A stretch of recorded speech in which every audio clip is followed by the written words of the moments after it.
more steps. "It's okay." Claire hugged the child closer with her free hand. "He's going to start a fire so we can get warm." The huge cowboy removed his gloves and stuck them in his pocket, then retrieved a box of matches from the top shelf. "I'd sure feel better if you put the safety back on that pistol and put it away." He strode back across the room and dropped to his knees in front of the old stone fireplace. "It won't take long to get this place warmed up." "I wish I'd found those matches. I would have started that fire myself." She pushed the safety switch to the on position, but kept her thumb on it. "Seems like we might be here a while.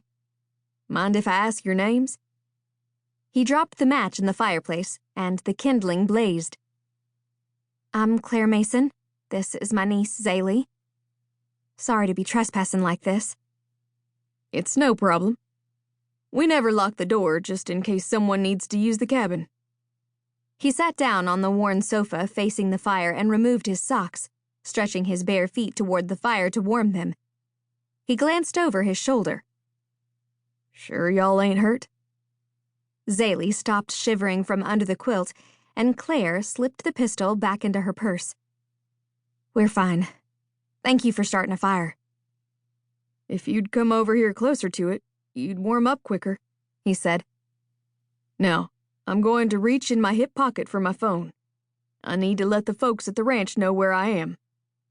Claire nodded but reached back into her purse, pulled out the pistol, and closed her fingers around the grip again. His angular face broke out into a smile when someone answered. "Retta, I'm at the cabin. Four-wheeler is out of gas, and the battery on my phone is almost gone.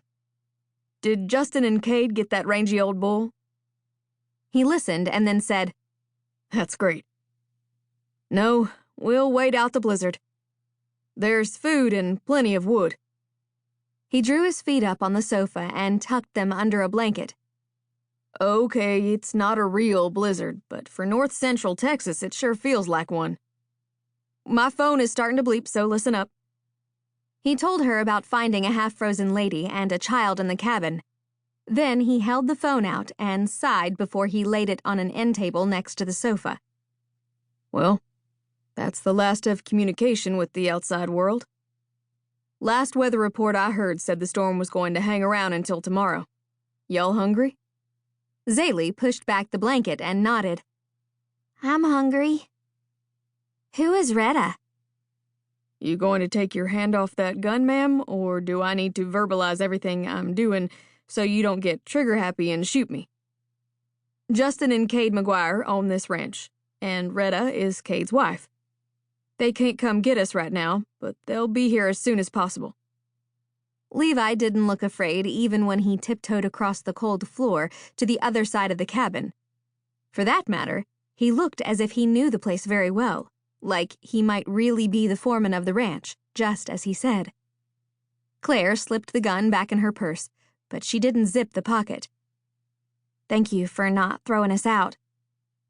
"What are you doing?" Zaylee pushed the covers back a little more. "I'm going over here to this chest of drawers to get some dry socks.